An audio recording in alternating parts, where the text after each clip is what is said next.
Well, the man on a mission to bring down the Tea Party is now facing some trouble of his own.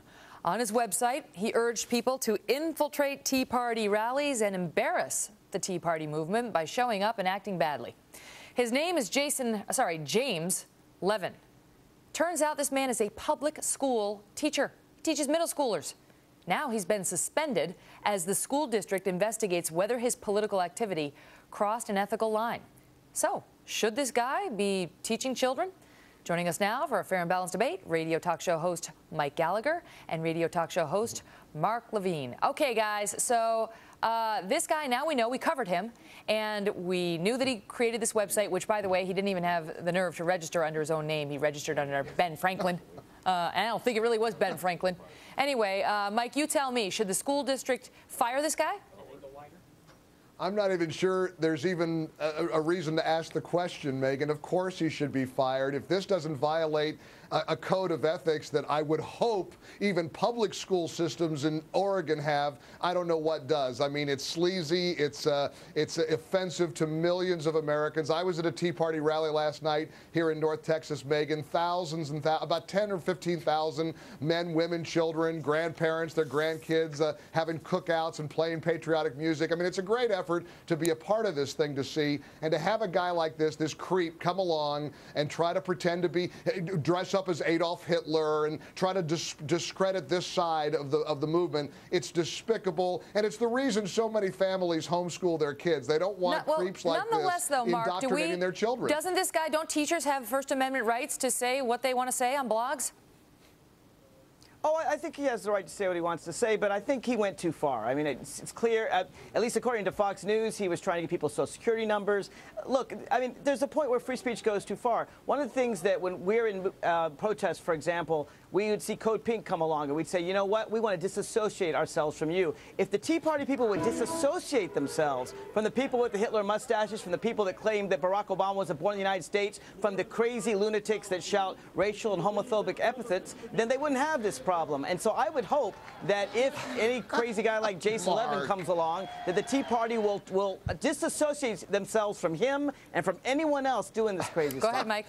Well, Mark, I can say, as somebody who's fond of the Tea Party movement, and I guess I'm part of the Tea Party movement, I will proudly disassociate, if that's what you're looking for, Mark, the Tea Party movement from any of these people who say ugly, mean-spirited things. The Tea Party movement and that would include Rush Limbaugh, right, Mike Gallagher? Well, I mean, when Rush Limbaugh compares Barack Obama to Hitler, you will disassociate yourself from Rush Limbaugh, correct? Well, no. Right? I want to associate myself. I'll ride on Rush's coattails all the way I can. Well, yeah, but he compares Obama to Hitler. What's the difference? These are all opinions that people have. The Tea Party movement doesn't have an official opinion about Barack Obama as Adolf Hitler or anything. On whether or not he's Hitler or not? Oh, no, so the Tea Party doesn't care whether or not... Oh, come on. All right, but let me just jump in to get us back on track here, because our focus is this teacher. And here's my question to you. Right. The school district has come out and said this guy does have the right to free speech. All they're investigating is whether he posted any of these blog entries using school computers. So if he didn't do that, if just on his own time and his own home computer he posted these these rantings urging people to infiltrate the Tea Party and behave badly, then apparently, according to the school, Mike, there's no problem. And let me ask you, because he mentions this, the FoxNews.com article, there's a now deleted post, apparently, on his Crash the Tea Party website, where he calls on supporters to collect the Social Security numbers, among other personal identifying information, of as many Tea Party supporters as they can at the rallies, saying we need as much information, the more data we can mine from the Tea Partiers, the more mayhem we can cause with it.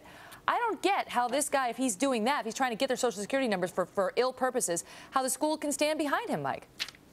They can't. And, this is the problem with the First Amendment argument. People like to say, what about the First Amendment right to post blogs or to create mayhem over an ideological issue they don't understand? The school district has a right, too, to say we don't want a guy like this teaching our kids. The First Amendment right doesn't trump everything else. And employers have a right to say this guy is engaged in unethical, maybe illegal behavior. I'm glad they're investigating. Good for them. And they ought to kick his fanny out of the teaching profession. Mark, do you think that's right? I mean, if it's separate and apart from the issue the school's looking at about whether he uses school computers, if he's posting that kind of stuff on his blog, even if he's using his home computer, should he be teaching middle schoolers?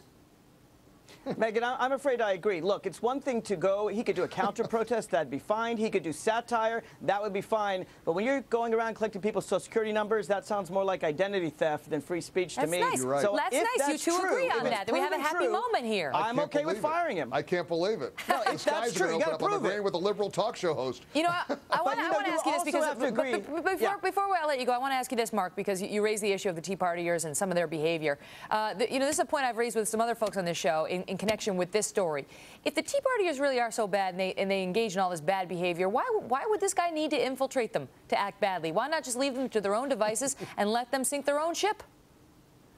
You know, I don't have to defend one crazy guy. I mean, you know, I don't know why this is such a big news story, frankly. It seems to me that we should be consistent on the left and the right. The right should disassociate itself from people like James O'Keefe, who tried to infiltrate Acorn, and we on the left should disassociate ourselves from this Oregon teacher, and I proudly disassociate myself from anything to do with him.